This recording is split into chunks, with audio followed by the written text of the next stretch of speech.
Honda. It's a name that makes you think of well-made things, new ideas, and just being cool. From their famous motorcycles to their sleek cars, Honda is known for being reliable and always trying to do something new. But behind this big company is the story of one man, Soichiro Honda. His life is a great example of never giving up and how turning problems into chances can change the world. Soichiro Honda didn't have a fancy or easy life. He wasn't born rich. In fact, his family struggled to make ends meet. He was born in a small village in Japan to a father who worked with metal. His father was a blacksmith, and his mother was a weaver. But young Soichiro loved machines. From a very young age, he was fascinated by the way things worked. He loved taking them apart, learning how they worked, and putting them back together. His curiosity was insatiable. He loved the smell of engine oil, the sound of gears, and how everything worked together. The clinking of metal and the hum of engines were music to his ears. This childhood interest would become his passion, pushing him to create and build new things. He spent countless hours in his father's workshop, learning and experimenting. One day, little Soichiro saw his first car. It was a moment that would change his life forever. It was a Ford Model T, making a lot of noise as it drove through his village. The sight and sound of the car captivated him. Right then, he knew he wanted to be a part of this exciting new world.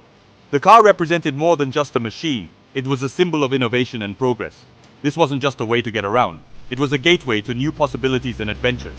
This was freedom on wheels. The idea of mobility and the open road fascinated him. This moment lit a fire in him, a desire to bring the joy of driving to everyone. It was the beginning of a dream that would eventually lead to the creation of one of the most iconic automotive brands in the world. Driven by his passion, Honda left home at 15 to follow his dreams. He was determined to make something of himself, despite the challenges that lay ahead. He got a job as a mechanic in Tokyo, learning everything he could about engines and cars. The bustling city was a far cry from his rural beginnings. But Honda thrived in this new environment. He worked hard and wasn't afraid to get his hands dirty. Every day was a new opportunity to learn and grow, and Honda seized each one with enthusiasm. He knew that every mistake, every cut on his hand was a lesson, a step closer to his goals. These experiences shaped his character and honed his skills. Years later, Honda started his own company, Tokai Seiki. It was a modest beginning, but it was a significant milestone in his journey. They made piston rings, an important part of engines. This venture marked Honda's first step into the world of manufacturing. It wasn't fancy, but it was a start. The small factory was a testament to Honda's perseverance and vision. But then, World War II began, and things got difficult for his business. Factories were destroyed, and the entire nation faced unprecedented challenges. Factories were destroyed, supplies ran low, and times were hard. The war brought about a scarcity of resources, making it nearly impossible to continue normal operations. But Honda didn't give up. His resilience and determination shone through as he faced these adversities head-on. He found ways to keep going, even changing his company to help during the war.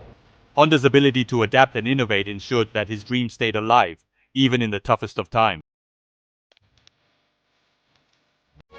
When the war ended, Japan was in bad shape.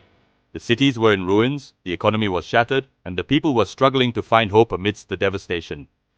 But even though everything was destroyed, people still had hope.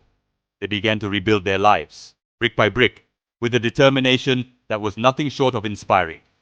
Soichiro Honda wanted to help his country rebuild and bring happiness back to people. He was a visionary, a man with a dream to make a difference in the lives of his fellow citizens.